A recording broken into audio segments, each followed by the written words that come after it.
আসসালামু আলাইকুম। সবাই কেমন আছেন? আশা করছি সবাই ভালো আছেন, সুস্থ আছেন, আছেন জ্ঞানের সাথে। আমি জনাব মোহাম্মদ শহীদুল ইসলাম, অধ্যক্ষ ভয়নাথপুর ইসলাম কলেজ, রানী শঙ্কর ঠাকুরগাঁও। আমি আজকে এই ভিডিওতে এসেছি একটি বিষয়কে কেন্দ্র করে, সেটা হচ্ছে বাংলাদেশে যে প্রায় জরিপ মতে 60,000-এর উপরে কিন্ডারগার্টেন রয়েছে এবং এই কিন্ডারগার্টেনের উৎপত্তি 1974 বাংলাদেশ স্বাধীন হওয়ার আগে থেকেই এই কিন্ডারগার্টেন বাংলাদেশে বিস্তার লাভ করে 1974 সাল থেকেই। তো এই দীর্ঘ সময় ধরে বাংলাদেশে কিন্ডারগার্টেন শিক্ষা ব্যবস্থা প্রচলিত হয়ে আসছে। তারপরেও আমাদের কিন্ডারগার্টেন পরিচালক এবং যারা এই কিন্ডারগার্টেন নামে যে বিভিন্ন সোসাইটি বা সংগঠন তৈরি করেছেন, তাদের কিছু দূরদর্শিতার কারণে এবং কিন্ডারগার্টেন শিক্ষা ব্যবস্থার কিছু নীতিগত সমস্যার কারণে কিন্তু আজকে কিন্ডারগার্টেন বাংলাদেশে সরকারের সাথে সমঝোতা বা সরকারের দৃষ্টিতে আজ পর্যন্ত কিন্তু কোনো ভূমিকা রাখতে পারেনি। আমি মনে করি যে বাংলাদেশের যে শিক্ষা ব্যবস্থাটি রয়েছে, শিক্ষা ব্যবস্থাটির মধ্যে বাংলাদেশ কিন্ডারগার্টেন শিক্ষা ব্যবস্থা এক অনন্য অবদান রেখেছে। বাংলাদেশ আজকে যদি জরিপ করতে যাওয়া যায়, আজকে সচিবালয় থেকে শুরু করে বিভিন্ন দপ্তরে যে সকল যারা কর্মরত অথবা ভালো অবস্থান রয়েছে, বিভিন্ন কলেজ ইউনিভার্সিটিতে, ভালো ভালো মেডিকেলে বা অন্য জায়গায় যারা আজকে বুয়েটে পড়াশোনা করছে, ওদের অধিকাংশই দেখা যাবে তারা এই কিন্ডারগার্টেন থেকে তাদের যে শিক্ষা শুরু, এক কথায় প্রাথমিক লেভেলে যে শিক্ষা ব্যবস্থা, সেই শিক্ষা ব্যবস্থায় তারা বিভিন্ন কিন্ডারগার্টেন পড়াশোনা করে এসেছে। তো আমার কথা হচ্ছে যে আজকে বাংলাদেশে 1974 সাল থেকে যেহেতু কিন্ডারগার্টেন স্কুলগুলো বাংলাদেশে স্থাপিত হয়ে আজ অবধি শিক্ষা ব্যবস্থার সাথে একটি বিশেষ ভূমিকা রেখে আসছে, অতএব এই কিন্ডারগার্টেন শিক্ষা ব্যবস্থা আমরা আজকে সেই অবস্থানে রয়ে গেছি যে বাংলাদেশের স্বীকৃতি আজ পর্যন্ত আমরা বিগত বিভিন্ন সময়ে বিভিন্ন ধরনের সরকার এসেছেন, কিন্তু এই কিন্ডারগার্টেন শিক্ষা ব্যবস্থার কোনো উন্নতি হয়নি এবং কিন্ডারগার্টেন শিক্ষা ব্যবস্থা আজ পর্যন্ত সরকারের কোনো নজরদারিতে আসতে পারেনি। এর একটি মাত্র কারণ হচ্ছে আজকে যারা কিন্ডারগার্টেন প্রতিষ্ঠাতা, যারা বিভিন্ন কিন্ডারগার্টেনকে নিয়ে সংগঠন পরিচালনা করে থাকে, তারা কোনোভাবেই তারা চায়নি যে এই কিন্ডারগার্টেনগুলো সরকার অধীনস্থ হোক অথবা সরকার দ্বারা পরিচালিত হোক। আমি ব্যক্তিগতভাবে মনে করি যে এই কিন্ডারগার্টেন শিক্ষা ব্যবস্থা যারা সাধারণ শিক্ষক অথবা তৃণমূল পর্যায়ে যে প্রতিষ্ঠানগুলো পরিচালিত হয়ে থাকে, তারা খুব নিষ্পেষিত জীবনযাপন করে থাকে। এর একমাত্র কারণ হচ্ছে যে এই শিক্ষা ব্যবস্থাটিকে তেমন সরকারের গ্রহণযোগ্যতা, সরকারিভাবে কোনো গ্রহণযোগ্যতা অথবা জনগণের মনে যে গ্রহণযোগ্যতা, এটা এখন পর্যন্ত প্রতিষ্ঠিত হতে পারেনি।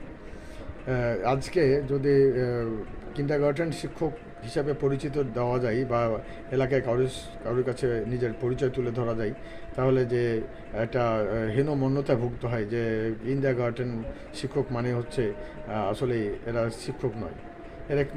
এর কী কারণ থাকতে পারে? আসলে একজন শিক্ষক হওয়ার জন্য কী বৈশিষ্ট্য বা কী যোগ্যতা থাকতে হয়, আমি আজও এটার সমাধান খুঁজে পাইনি। আমি মনে করি আমার অভিজ্ঞতা থেকে যেটা বলে, একজন প্রাইমারি লেভেলের শিক্ষক, একটি মাদ্রাসার শিক্ষক অথবা কলেজ অথবা ইউনিভার্সিটি, মেডিকেল বা যে কোনো প্রতিষ্ঠানের শিক্ষক এবং কিন্ডারগার্টেন শিক্ষক, এদের মধ্যে শিক্ষা ব্যবস্থা বা একজন শিক্ষক হিসাবে যে বৈশিষ্ট্যগুলো থাকা উচিত এবং শিক্ষার যে স্টেজগুলো আছে, শিক্ষা পাঠদান থেকে শুরু করে সব বিষয়গুলোতে আমি মনে করি যে কিন্ডারগার্টেন শিক্ষকরা কোনোভাবেই আলাদা নয় অথবা পিছিয়ে নেই। তবে কেন তাদের এই অসম্মান অথবা এই আমাদেরকে হীনমন্যতায় ভুগতে হয়, এর জন্য দায়ী আসলে কে? আমি মনে করি যে এর জন্য দায়ী আমরা যারা কিন্ডারগার্টেন প্রতিষ্ঠাতা রয়েছি অথবা সংগঠনের প্রতিষ্ঠাতা রয়েছি অথবা যারা এই পরিচালনা করে থাকি অথবা যারা নেতৃত্ব দিয়ে থাকি, তাদের ব্যর্থতা এবং তাদের দূরদর্শিতার কারণেই আজকে আমরা এই অবহেলিত অবস্থায় রয়েছি। আমি আমার অভিজ্ঞতা থেকে আমি দেখেছি যে কিন্ডারগার্টেন শিক্ষা ব্যবস্থা আমরা এত ভালো ফলাফল, ভালো ছাত্রছাত্রীকে পাঠদান করে থাকার পরেও আজকে বিভিন্ন শিক্ষা অফিসগুলোতে গেলে আমাদেরকে যে অসম্মান করা হয় অথবা আমাদেরকে যে ছোটোভাবে দেখা হয়, এটা সত্যি অসম্মানজনক এবং অনেক কষ্টের। যে যখনই আমরা অফিসগুলোতে যাই তখন দেখা যায় যে আমাদেরকে বলা হয় আপনারা কে? কিন্ডারগার্টেন শিক্ষক, তাহলে তো কী খবর, আপনাদের কী চাই এখানে আসলে। এবং আমরা বিভিন্ন কাজে যখন শিক্ষা ব্যবস্থা এই অফিসগুলোতে যাই তখন আমাদেরকে অবশ্যই দেখা যায় যে আমাদেরকে বিভিন্ন হেয়প্রতিপন্ন করা হয়। আমার কথা হচ্ছে যে আমরা যেহেতু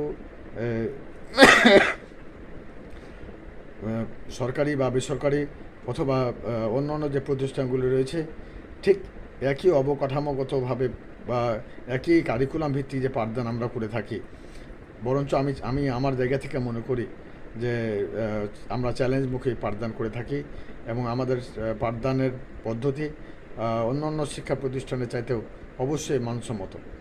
তাহলে আমরা তারপরও আজকে সুবিধা বঞ্চিত কেন আমাদের প্রতিষ্ঠানগুলো সরকারের নজরে আসছে না?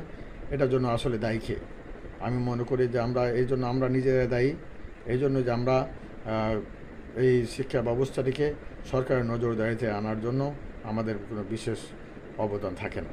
আমরা সেটাকে চাই না, কারণ এখানে আমি লক্ষ লক্ষ টাকা বাংলাদেশের এটা আরেকটা প্রতিবন্ধকতা হচ্ছে বাংলাদেশের যে বড় বড় মাপের যে প্রতিষ্ঠানগুলো রয়েছে, বিশেষ করে কিন্ডারগার্টেন শিক্ষা ব্যবস্থায় এই বড় মাপের প্রতিষ্ঠানগুলো একক মালিকানাধীন।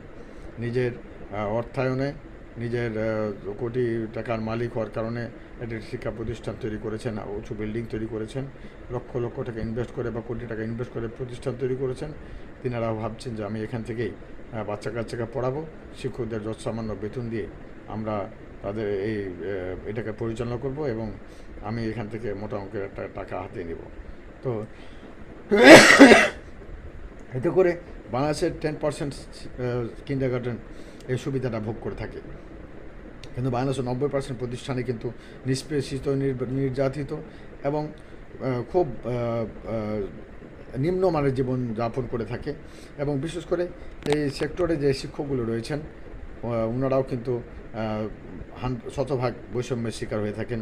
যে আমি টিচিং দিয়ে আমি পাঠদান করে আমি এই প্রতিষ্ঠানটাকে ধরে রাখি, অথবা আমার পাঠদানের কারণেই, ভালো পাঠদানের কারণে এই শিক্ষা প্রতিষ্ঠানে এত সংখ্যক ছাত্রছাত্রী ভর্তি হয়ে থাকে, অথচ দেখা যায় যে তার অল্প পরিমাণ অর্থ শুধু আমরা পেয়ে থাকি, বাকি পরিচালকেরা অথবা প্রতিষ্ঠাতাগণই এটার সুবিধা পেয়ে থাকে।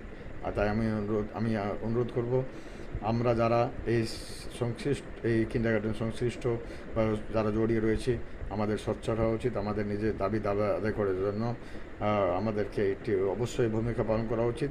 যেহেতু বাংলাদেশে আজকে দীর্ঘ সময় পরে বিভিন্ন সেক্টর তাদের নিজস্ব অধিকার আদায়ের জন্য আন্দোলন থেকে শুরু করে স্মারকলিপি প্রদান বা অন্যান্য যে ভূমিকাগুলো রাখছে প্রশাসনিকভাবে, আমি মনে করি যে আমাদের উচিত এই মুহূর্তে সরকারের কাছে স্মারকলিপি প্রদান করে আমাদের এই কিন্ডারগার্টেন ব্যবস্থার একটি নিশ্চিতকরণ এবং কিন্ডারগার্টেন শিক্ষা ব্যবস্থায় আলাদা একটা বোর্ড তৈরি করা অথবা আলাদা একটা দপ্তর তৈরি করে আমাদের পরিচালনা করার একটা ব্যবস্থা করা উচিত এবং করা হোক। এই মর্মে আমি সবাইকে অনুরোধ করব, যারা বিভিন্ন কিন্ডারগার্টেন সোসাইটির পরিচালক রয়েছেন অথবা নেতৃবৃন্দ রয়েছেন, আমি তাদেরকে অনুরোধ করব আপনারা এগিয়ে আসুন আমাদের সাধারণ শিক্ষকদের কথা ভেবে এবং নিম্নমানের যে প্রতিষ্ঠানগুলো রয়েছে সেই প্রতিষ্ঠানগুলোর কথা ভেবে আপনারা এগিয়ে আসুন এবং এই শিক্ষা ব্যবস্থাটিকে একটি সরকারের গ্রহণযোগ্য একটা প্রতিষ্ঠান হিসাবে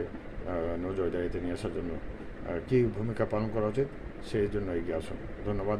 আসসালামু আলাইকুম রহমতুল্লাহি ওয়া বারাকাতুহু। ভালো থাকবেন, সুস্থ থাকবেন জ্ঞানের সাথে।